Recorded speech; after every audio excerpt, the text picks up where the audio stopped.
जय हिंद एवरीवन, स्वागत है आपका हमारे channel Indian defence news Hindi में, जहां आपके लिए लेकर के आते हैं इंडियन डिफेंस के प्रमुख अपडेट्स को कम से कम समय में। तो चैनल को सब्सक्राइब करना मत भूलिएगा। तो आइए शुरू करते हैं आज का अपना ये episode. Fifth generation fighter aircraft procurement programme एक ऐसा टॉपिक है जो चर्चा का विषय बना हुआ है और लगभग हर डिफेंस एनालिस्ट, हर डिफेंस एक्सपर्ट इस पे ही बात कर रहा है। लेकिन सबके मुंह पर एक ही सवाल है कि कौन सा फाइटर अब भारतीय वायुसेना को ज्वाइन करेगा। रक्षा मंत्रालय ने ऐसा कौन सा हिंट दिया है जिसके आधार पर अब यह अनुमान लगाया जा रहा है कि आने वाले भविष्य में लिमिटेड नंबर्स में ही सही पर fifth generation fighter aircraft Bharat में देखने को मिलने वाले हैं।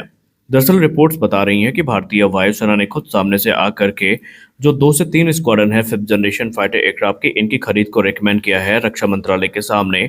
और ये इसलिए किया जा रहा है कि जब तक एडवांस फ्रीडम कॉम्बैट एयरक्राफ्ट अपनी सर्विस में नहीं आ जाते तब तक भारतीय वायुसेना की जो नीड्स हैं उनको पूरा किया जा सके।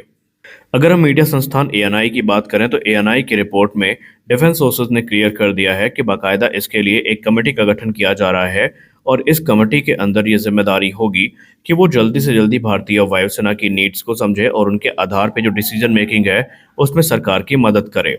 दरअसल यहाँ पर प्रयास ये किया जा रहा है कि भारतीय वायुसेना के पास जो एक एयर डोमिनेंस है उसको बना के रखा जा सके जब तक कि एडवांस मीडियम कॉम्बैट एयरक्राफ्ट बनकर नहीं तैयार हो जाते, क्योंकि एम का बड़े नंबर्स में आने हैं लेकिन इनको आने में 2030 के दशक तक का वेट करना पड़ेगा और तब तक भारतीय वायुसेना जो कि घटते स्क्वाड्रन की क्षमता से परेशान है वो इंतजार नहीं कर सकती।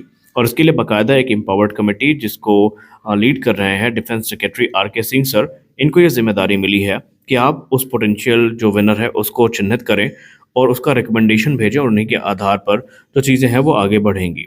ये जो एडवांस जेट हैं ये stealth technology, superior sensor, avionics और नेटवर्क वॉरफेयर कैपेबिलिटीज से इक्विप्ड हैं और भारतीय वायुसेना की रिक्वायरमेंट को पूरा करने में सक्षम है।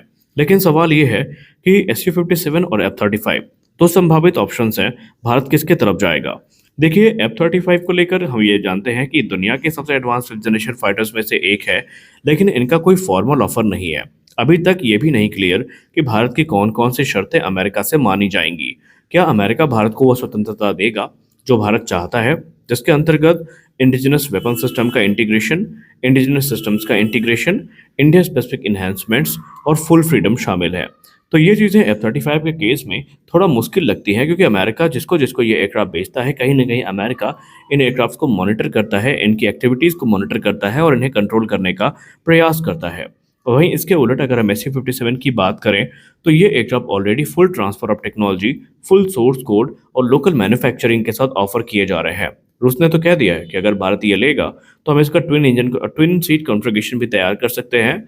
इसका निर्माण भारत में किया जाएगा, जहां पर भारत की ज़रूरतों के साथ साथ जो दूसरे एक्सपोर्ट ऑर्डर आते हैं रूस के, वो भी यहीं से पूरे होंगे।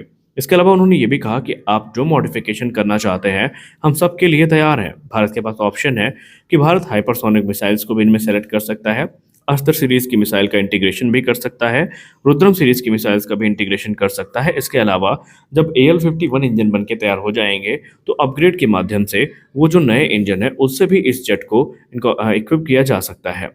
यानी रूस ने ऑप्शंस के बहुत सारे दरवाजे खोल रखे हैं, लेकिन अब देखना ये है कि भारत किसके तरफ जाता है। भारतीय वायुसेना के पूर्व अधिकारियों की बात करें और अगर हम डिफेंस चैनल्स की बात करें, खासकर जो डिफेंस की चीज़ों को कवर करते हैं, तो उनके तरफ से जो पूर्व अनुमान सामने आया है उसमें SU-57 ही सबसे आगे लीड कर रहा है और ऐसा माना जा रहा है कि तकरीबन 54 से 60 SU-57 जेट्स की जो डील है वो हमें इस वर्ष के अंत तक या अगले वर्ष तक देखने को मिल सकती है। हम आपको फिर से बता दें कि ये रिपोर्ट्स मीडिया के हवाले से आई हैं। यहाँ पर टाइमलाइन में इधर उधर हो सकता है, लेकिन ये बात सत्य है कि भारतीय वायुसेना फिफ्थ जनरेशन फाइटर्स की तरफ अब देख रही है। खासकर ऑपरेशन सिंदूर में जिस प्रकार की सफलता मिली है उस सफलता को यहाँ पर भारत कॉम्प्रोमाइज़ नहीं करना चाहता, बल्कि आगे लेकर जाना चाहता है और इसी क्रम में ये जो चीज़ें हैं वो हो रही हैं। तो इस वीडियो में इतना ही, मिलते हैं अगले वीडियो में, तब तक के लिए जय हिंद।